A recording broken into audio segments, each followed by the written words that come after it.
That's why if you want the highest chance of coming out ahead profitable, all you have to do is this. 1, always keep a 3 to 6 month emergency fund at all times. This way, you're not going to have to sell your investments to pay for lifestyle expenses if you were to lose your job, your income goes down, or something unforeseen comes up when the market is trading at a low. 2nd, diversify your investments throughout as many different sectors as possible. Just like tech stocks lost 78% of their value in the dot-com bubble, or cryptocurrency fell 85% in 2018, that can happen to you if you're not properly diversified in the event of something catastrophic. This means the more you spread out your money, the more you could reduce your risk and volatility while making sure that you can continue buying in. 3rd, speaking of buying in, keep buying in. Look, study after study shows that the best strategy you could implement is simply to keep buying in as usual, stick with the plan, and hold. That, of course, brings me to number 4, don't panic sell. What I've seen so many times is that the same psychology that pushes you to sell when your investment is down is going to be the same psychology that prevents you from buying back in once it starts going up. So don't be that person. Next, 5th, it's also going to help to keep a steady income. The biggest risk I see in today's economy is that any sort of major drop is probably also going to be associated with unemployment,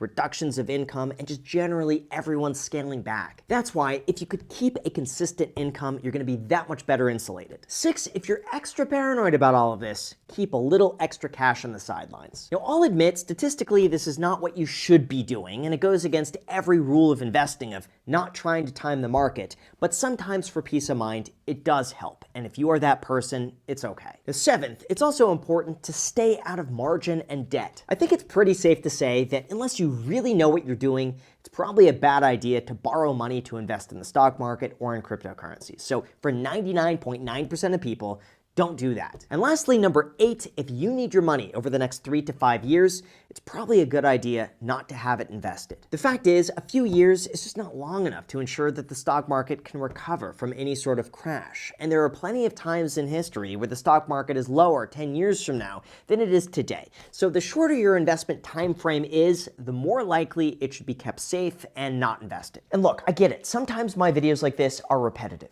I don't necessarily like remaking the same videos over and over again. I totally understand it. But sometimes it's a requirement to remind people that the slow, steady, boring approach still works and is very much effective. That's not to say the market can't fall 20 to 30% or rally 50%, making everybody rich.